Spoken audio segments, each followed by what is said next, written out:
příbuzné a přátelé. Přivítat vás přišli i děti ze základní školy.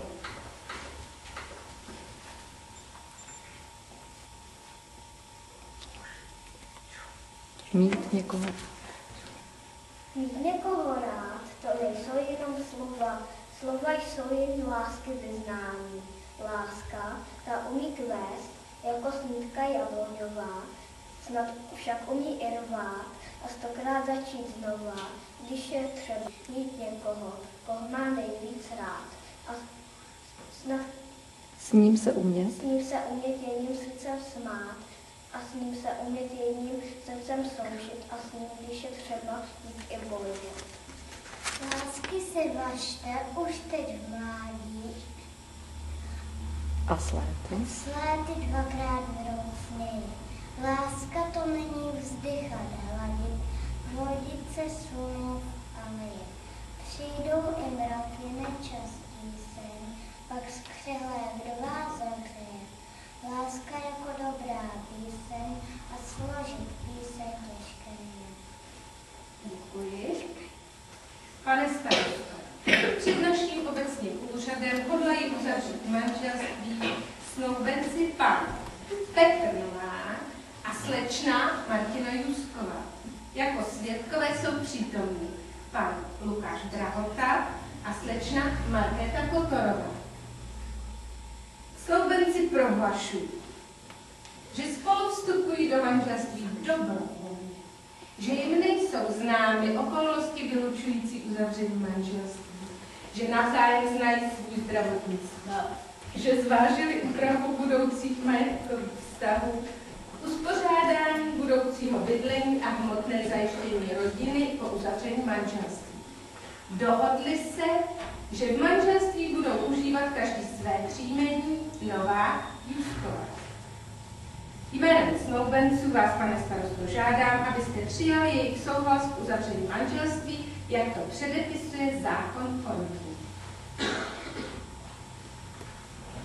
Vážení snoubenci, dnešní den jste si zvolili jako ten významný, kdy, jak se říká, dáte jeden druhému své slovo. Slovo má úžasnou moc, zvlášť měli vyřčené ve svatební den. Tak krátké slovíčko. Ano, znamená slib, závazek, odhodlání, být součástí toho druhého, mít pro něj vždy otevřené srdce a snažit se někdy pochopit i zdánlivě nepochopitelné. Dané slovo se má dodržet, i když to někdy nebývá snadné. Řeky lásky proud, jak říká básník, se někdy promění v pramínek, který se prodírá skalami a i vlátnem, ale záleží na jeho síle, aby se opět stal klidnou a čistou řekou. Vážení snoubenci, přeji vám, aby váš společný život plynul jako živá řeka, vzniklá ze dvou silných pramenů. Dnes všechno začíná šťastnou cestou. Prosím, povstaňte.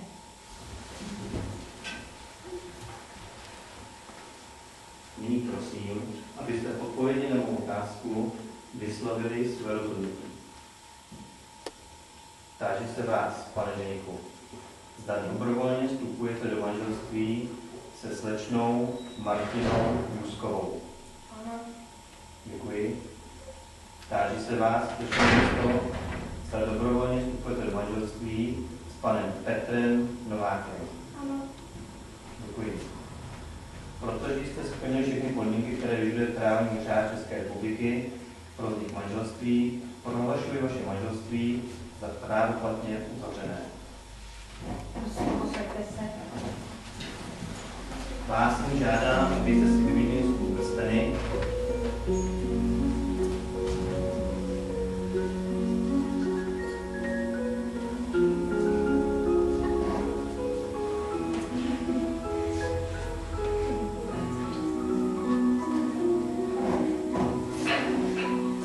Dali si první manželský úryvek. Podepsali protokol o uzavření manželství.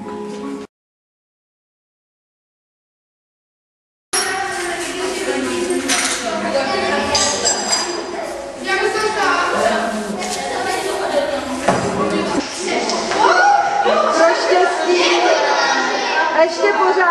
Martina se nebojí. I na ženicha.